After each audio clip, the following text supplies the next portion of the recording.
Bismillahirrahmanirrahim. Assalamualaikum warahmatullahi wabarakatuh. Sebelumnya perkenalkan, saya Fira Halimatus Samsiah.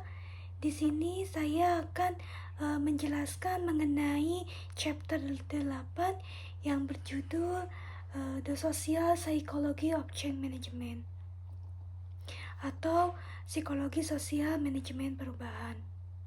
Nah, langsung saja ada subbab di dalam chapter 8 ini, yaitu Social Psychology Perspective on Change Management atau perspektif psikologi sosial tentang manajemen perubahan.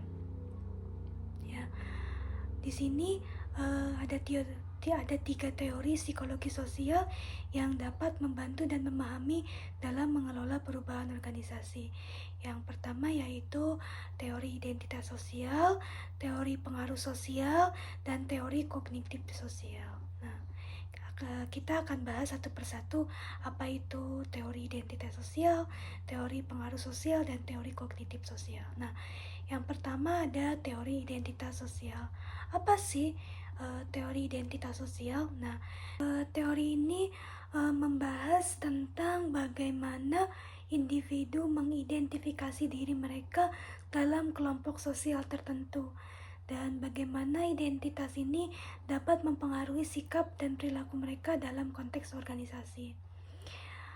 Teori ini menyarankan bahwa manajemen perubahan harus mempertimbangkan identitas kelompok kerja dan bagaimana perubahan dapat mempengaruhi identitas ini. Nah, yang kedua ada teori pengaruh sosial. Nah, teori ini membahas tentang bagaimana individu dipengaruhi oleh norma dan ekspektasi sosial dalam kelompok mereka. Teori ini menyarankan bahwa manajemen perubahan dapat memanfaatkan pengaruh sosial untuk memfasilitasi perubahan, seperti melalui dukungan dari para pemimpin atau pengaruh dari kelompok kerja.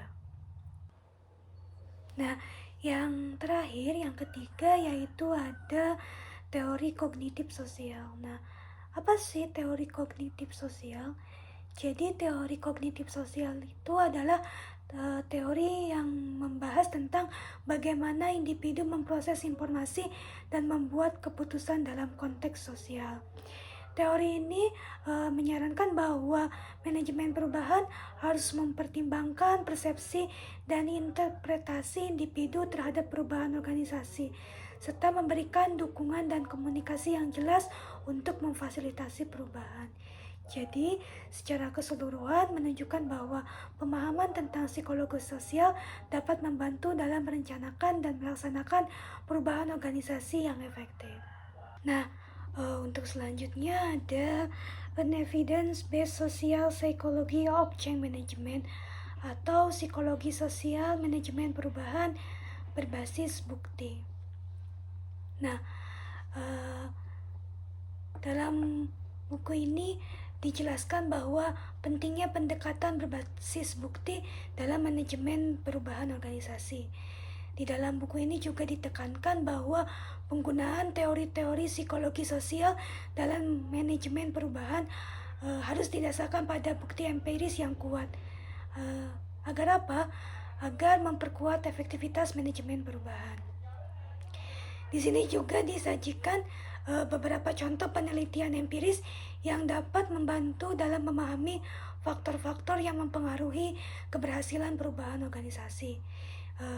Beberapa faktor yang dibahas antara lain ada persepsi karyawan terhadap perubahan, dukungan dari para pemimpin, partisipasi karyawan dalam proses perubahan, dan pengaruh sosial dari kelompok kerja. Nah, selain itu juga di dalam buku ini juga dibahas mengenai pentingnya evaluasi dan pengukuran dalam manajemen perubahan berbasis bukti. Evaluasi dan pengukuran dapat membantu manajemen perubahan untuk memperbaiki strategi dan teknik mereka, serta untuk mengukur keberhasilan perubahan organisasi. Nah, dalam chapter 8 ini juga menyoroti pentingnya memperhatikan konteks perubahan dalam manajemen perubahan.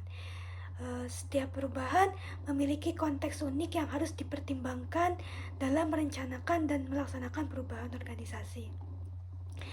Manajemen perubahan yang sukses juga harus didasarkan pada bukti empiris yang kuat, itu jelas ya. Dan selain itu juga harus memperhatikan konteks unik perubahan. Dengan menggunakan pendekatan berbasis bukti dan memperhatikan konteks, manajemen perubahan dapat memperbaiki efektivitas mereka dalam merencanakan dan melaksanakan perubahan organisasi yang sukses. Demikian yang dapat saya sampaikan, kurang lebihnya saya mohon maaf yang sebesar-besarnya. Diakhiri billahi taufiq wal hidayah. Wassalamualaikum warahmatullahi wabarakatuh. Terima kasih.